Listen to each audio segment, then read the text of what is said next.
Besan jadi tersangka, ayah Brigadir Esko yakin masih ada pelaku lain, oknum.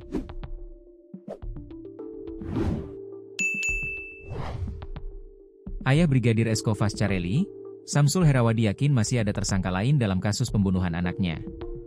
Keyakinan itu setelah penyidik Polda Nusa Tenggara Barat, NTB, menetapkan 4 tersangka baru dalam kasus pembunuhan Brigadir Esko.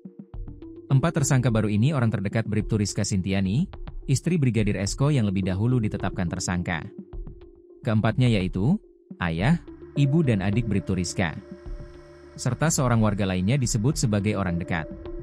Selain Besan, menurut Samsul, masih ada tersangka lain yang dia singgung juga oknum aparat.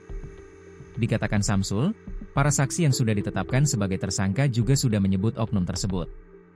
Dalam hal ini belum merasa puas karena adanya oknum, polisi, yang disebut-sebut oleh saksi yang sekarang menjadi tersangka, kata Samsul kepada wartawan tribunlombok.com, Rabu, 15 Oktober 2025. Samsul menduga masih ada pelaku lain yang belum tersentuh hukum. Ia menyebut bahwa dalam proses penyidikan dan berdasarkan keterangan beberapa pihak, terdapat indikasi keterlibatan oknum internal kepolisian dalam kasus kematian anak sulungnya tersebut.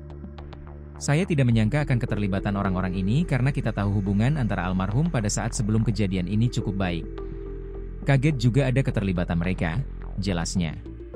Samsul juga mengungkap bahwa Mabes Polri dijadwalkan akan melakukan kunjungan ke rumah keluarga Brigadir Esko di Bonjeruk, Lombok Tengah, untuk melakukan pendalaman lanjutan terkait kasus ini.